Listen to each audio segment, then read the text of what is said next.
tú sabes, pero no usen así el peso del conocimiento. Espero no haberte despertado un nuevo miedo el día de hoy. Tenía que decírtelo, discúlpame.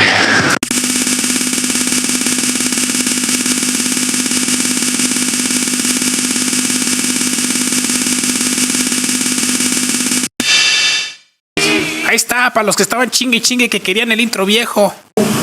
Pinches mamadas.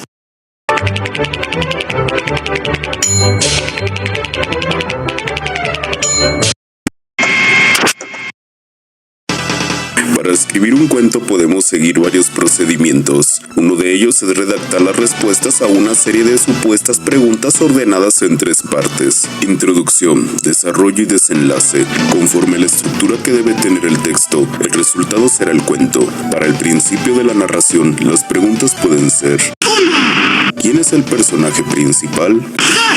¿Cuáles son sus cualidades o características más importantes? 3. ¿En qué tiempo tiene lugar lo que se cuenta? 4. ¿Cuál es la situación de las cosas en el momento en que empieza la historia? 5. ¿Qué se propone hacer el protagonista? 6. ¿Por qué quiere hacerlo? El desarrollo del cuento puede estar formado por las respuestas a las siguientes preguntas. 1, ¿Qué hace el protagonista? 2, ¿Qué problemas se encuentra para alcanzar su objetivo? 3, ¿Le sorprende algún peligro? 4, ¿Tiene que superar alguna prueba difícil? 5, ¿Encuentra alguna situación misteriosa a la que se tiene que enfrentar? 6, ¿Tiene que resolver algún enigma? El final del cuento nos lo pueden facilitar las siguientes preguntas. Número 1. ¿Cómo resuelve el protagonista los problemas planteados? Número 2. ¿Qué hace para alcanzar su objetivo? Número 3. ¿De qué modo supera los peligros que cuenta? Número 4. ¿De qué manera modificará su mala conducta a causa de la desagradable experiencia vivida? Número 5. ¿Ocurrirá algo al final del relato que cambie el significado de todo lo anterior o que introduzca algún elemento sorpresivo? Este sistema de preguntas implícitas y respuestas explícitas pueden seguir un orden lógico dispuesto por nosotros mismos, pero también podemos escribir las preguntas en fichas independientes y mezclarlas entre sí, para que sea el azar quien fije el punto de partida, la dirección del recorrido y el final del argumento. En este caso, podemos elegir parte de las fichas, según nuestra idea inicial, prescindiendo de las que consideremos innecesarias para lograr nuestro propósito. Una larga frecuentación de personas dedicadas entre nosotros a escribir cuentos y alguna experiencia personal al respecto me han sugerido más de una vez la sospecha de si no hay, en el arte de escribir cuentos, algunos trucos de oficio, algunas recetas de cómodo uso y efecto seguro, y si no podrían ellos ser formulados para pasatiempo de las muchas personas cuyas ocupaciones serias no les permiten perfeccionarse en una profesión mal retribuida por lo general y no siempre bien vista.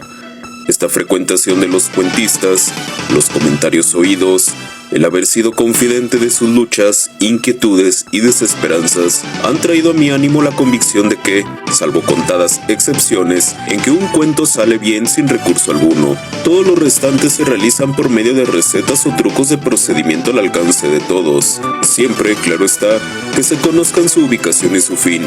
Varios amigos me han alentado a emprender este trabajo, que podríamos llamar de divulgación literaria, si lo de literario no fuera un término muy avanzado para una anagnosia elemental. Un día, pues, emprenderé esta obra altruista, por cualquiera de sus lados y piadosa desde otros puntos de vista. Hoy apuntaré algunos de los trucos que me han parecido hallarse más a flor de ojo.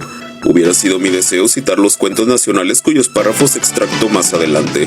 Otra vez será. Contentémonos por ahora con exponer 3 o 4 recetas de las más usuales y seguras, convencidos de que ellas facilitarán la práctica cómoda y casera de lo que se ha venido a llamar el más difícil de los géneros literarios. Comenzaremos por el final. Me he convencido de que, del mismo modo que en el soneto, el cuento empieza por el fin. Nada en el mundo parecería más fácil que hallar la frase final para una historia que, precisamente, acaba de concluir. Nada, sin embargo, es más difícil. Encontré una vez a un amigo mío, excelente cuentista, llorando de codo sobre un cuento que no podía terminar. Solo le faltaba la frase final, pero no la veía. Sollozaba, sin lograr verla así tampoco. He observado que el llanto sirve por lo general en literatura para vivir el cuento, al modo ruso, pero no para escribirlo. podría asegurarse a ojos cerrados que toda historia que hace sollozar a su autor al escribirla admite matemáticamente esta frase final: estaba muerta. Por no recordarla a tiempo su autor, hemos visto fracasar más de un cuento de gran fuerza. El artista muy sensible debe tener siempre listos, como lágrimas en la punta de su lápiz, los admirativos. Las frases breves son indispensables para finalizar los cuentos de emoción recóndita o contenida. Una de ellas es: nunca volvieron a verse. Puede ser más contenida aún: solo ella volvió el rostro. Y cuando la amargura y un cierto desdén superior priman en el autor, cabe esta sencilla frase: y así continuaron viviendo. Otra frase de espíritu semejante a la anterior, aunque más cortante de estilo, fue lo que hicieron. Y esta por fin, que por demostrar gran dominio de sí e irónica suficiencia en el género, no recomendaría a los principiantes. El cuento concluye aquí. Lo demás apenas si tiene importancia para los personajes. Esto, no obstante, existe un truco para finalizar un cuento, que no es precisamente final, de gran efecto siempre y muy grato a los prosistas que escriben también en verso. En este, el truco del leitmotiv final. Allá a lo lejos, tras el negro páramo calcinado, el fuego apagaba sus últimas llamas. Comienzo del cuento. Silbando entre las pajas, el fuego invadía el campo, levantando grandes llamaradas. La criatura dormía. De mis muchas y prolijas observaciones, he deducido que el comienzo del cuento no es, como muchos desean creerlo, una tarea elemental. Todo es comenzar. Nada más cierto, pero hay que hacerlo. Para comenzar se necesita, en el 99% de los casos, saber a dónde se va. La primera palabra de un cuento, se ha dicho, debe ya estar escrita en miras al final. De acuerdo con este canon, he notado que el comienzo exabrupto, como si ya el lector conociera parte de la historia que le vamos a narrar, proporciona al cuento insólito vigor. Y he notado asimismo que la iniciación con oraciones complementarias favorece grandemente estos comienzos. Un ejemplo: como Elena no estaba dispuesta a concederlo, él, después de observarla fríamente, fue a tomar su sombrero. Ella, por todo comentario, se encogió de hombros. Yo tuve siempre la impresión de que un cuento comenzado así tiene grandes posibilidades de triunfar. ¿Quién era Elena? ¿Y él? ¿Cómo se llamaba? ¿Qué cosa no le concedió Elena? ¿Qué motivos tenía él para pedírselo? ¿Y por qué observó fríamente Elena, en vez de hacerlo furiosamente? ¿Cómo era lógico de esperar? Véase todo lo que del cuento se ignora. Nadie lo sabe, pero la atención del lector ya ha sido tomada por sorpresa. Y esto constituye un desideratum en el arte de contar. He anotado algunas variantes a ese truco de las frases secundarias. De óptimo efecto suele ser el comienzo condicional. De haberla conocido a tiempo, el diputado hubiera ganado un saludo y la reelección, pero perdió ambas cosas. A semejanza del ejemplo anterior, nada sabemos de esos personajes presentados como ya conocidos nuestros, ni de quién fuera tan influyente dama a quien el diputado no reconoció. El truco del interés está, precisamente, en ello. Como acababa de llover, el agua goteaba aún por los cristales, y el seguir las líneas con el dedo fue la diversión mayor que desde su matrimonio hubiera tenido la recién casada. Nadie supone que la luna de miel puede mostrarse tan parca de dulzura al punto de hallarla por fin a lo largo de un vidrio en una tarde de lluvia. En estas pequeñas diabluras está constituido el arte de contar. En un tiempo se acudió a menudo, como a un procedimiento eficacísimo, al comienzo del cuento en diálogo. Hoy el misterio del diálogo se ha desvanecido del todo. Tal vez 2 o 3 frases agudas arrastren todavía, pero si pasan de 4 al lector salta enseguida. No cansar. Tal es, a mi modo de ver, el apotegma inicial del perfecto cuentista. El tiempo es demasiado breve en esta miserable vida para perdérselo de un modo más miserable aún. De acuerdo con mis impresiones tomadas aquí y allá, deduzco que el truco más eficaz, o eficiente como se dice en la escuela normal, se lo halla en el uso de 2 viejas fórmulas abandonadas, y a las que en un tiempo, sin embargo, se entregaron con toda su buena fe los viejos cuentistas. Ellas son: era una hermosa noche de primavera y había una vez. ¿Qué intriga nos anuncian estos comienzos? ¿Qué evocaciones más insípidas, a fuerza de ingenuas, que las que despiertan estas 2 sencillas y calmas frases? Nada en nuestro interior se violenta con ellas, nada prometen ni nada sugieren a nuestro instinto adivinatorio. Se puede, sin embargo, confiar en su éxito, si el resto vale. Después de meditarlo mucho, no he encontrado ambas recetas más que un inconveniente: el de despertar terriblemente la malicia de los cultores del cuento. Esta malicia profesional es la misma con que se acogiera el anuncio de un hombre al que se dispusiera a revelar la belleza de una dama vulgarmente encubierta. Cuidado, es hermosísima. Existe un truco singular, poco practicado y sin embargo lleno de frescura cuando se lo usa con mala fe. Este truco es el del lugar común. Nadie ignora lo que es en literatura el lugar común, válido como la muerte, y dar la mano derecha por obtener algo. Son dos bien característicos. Llamamos lugar común de buena fe al que se comete arrastrado inconscientemente por el más puro sentimiento artístico. Esta pureza de arte que nos lleva a loar en verso el encanto de las grietas de los ladrillos del andén de la estación del pueblecito de Cucuyú, y la impresión sufrida por estos mismos ladrillos el día que la novia de nuestro amigo, a la que solo conocíamos de vista, por casualidad los pisó. Esta es la buena fe. La mala fe se reconoce en la falta de correlación entre la frase hecha y el sentimiento o circunstancia que la inspiran. Ponerse pálido como la muerte ante el cadáver de la novia es un lugar común. Deja de serlo cuando al ver perfectamente viva la novia de nuestro amigo, palidecemos hasta la muerte.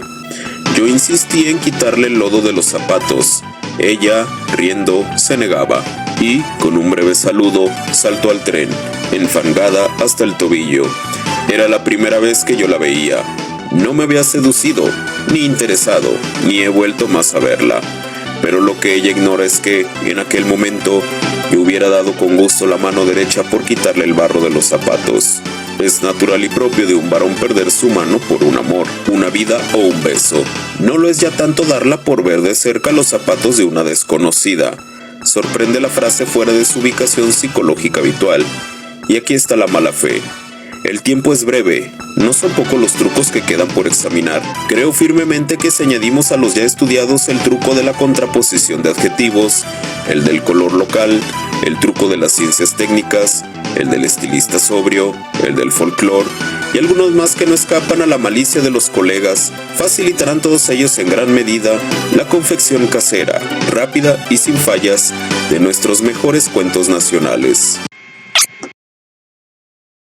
Mi propósito es hablar de los cuentos de hadas, aunque bien sé que esta es una empresa arriesgada. Fantasía es una tierra peligrosa, con trampas para los incautos y mazmorras para los temerarios. Y de temerario se me puede tildar, porque aunque he sido un aficionado a tales cuentos desde que aprendí a leer y en ocasiones les he dedicado mis lucubraciones, no los he estudiado en cambio como profesional. Apenas si en esa tierra he sido algo más que un explorador sin rumbo o un intruso lleno de asombro, pero no de preparación. Ancho, alto y profundo es el reino de los cuentos de hadas y lleno todo él de cosas diversas. Hay allí toda suerte de bestias y pájaros, mares sin riberas e incontables estrellas, belleza que embeleza y un peligro siempre presente. La alegría, lo mismo que la tristeza, son afiladas como espadas. Tal vez un hombre pueda sentirse dichoso de haber vagado por ese reino, pero su misma plenitud y condición arcana atan la lengua del viajero que desee describirlo, y mientras está en él, le resulta peligroso hacer demasiadas preguntas. No vaya a ser que las puertas se cierren y desaparezcan las llaves. Hay, con todo, algunas interrogantes que quien ha de hablar de cuentos de hadas espera por fuerza resolver. Intenta hacerlo cuando menos. Piensen lo que piensen de su impertinencia los habitantes de fantasía. Por ejemplo, ¿qué son los cuentos de hadas? ¿Cuál es su origen? ¿Para qué sirven? Trataré de dar contestación a estas preguntas, u ofrecer al menos las pistas que yo he espigado, fundamentalmente en los propios cuentos, los pocos que yo conozco de entre tantos como hay. ¿Qué es un cuento de hadas? En vano acudirán a este caso al Oxford English Dictionary. No contiene alusión ninguna a la combinación cuento-hada, y de nada sirve en el tema de las hadas en general. En el suplemento, Cuento de Hadas presenta una primera cita del año 1750, y se constata que su acepción básica es A. Un cuento sobre hadas o, de forma más general, una leyenda fantástica. B. Un relato irreal e increíble. Y C. Una falsedad. Las dos últimas acepciones, como es lógico, harían mi tema desesperadamente extenso. Pero la primera se queda demasiado corta. No demasiado corta para un ensayo, pues su amplitud ocuparía varios libros, sino para cubrir el uso real de la palabra, y lo es en particular si aceptamos la definición de las hadas que da el lexicógrafo: seres sobrenaturales de tamaño diminuto, que que la creencia popular supone poseedores de poderes mágicos y con gran influencia para el bien o para el mal sobre asuntos humanos. Sobrenatural es una palabra peligrosa y ardua en cualquiera de sus sentidos, los más amplios o los más reducidos, y es difícil aplicarla a las hadas, a menos que sobre te tome meramente como prefijo superlativo, porque es el hombre, en contraste, quien es sobrenatural, y a menudo de talla reducida, mientras que ellas son naturales, muchísimos más naturales que él, tal es su sino. El camino que lleva a la tierra de las hadas no es el del cielo, ni siquiera imagino el del infierno, a pesar de que algunos han sostenido que puede llevar indirectamente a él, como diezmo que se paga al diablo. En el siguiente video seguiremos profundizando sobre el cuento de hadas.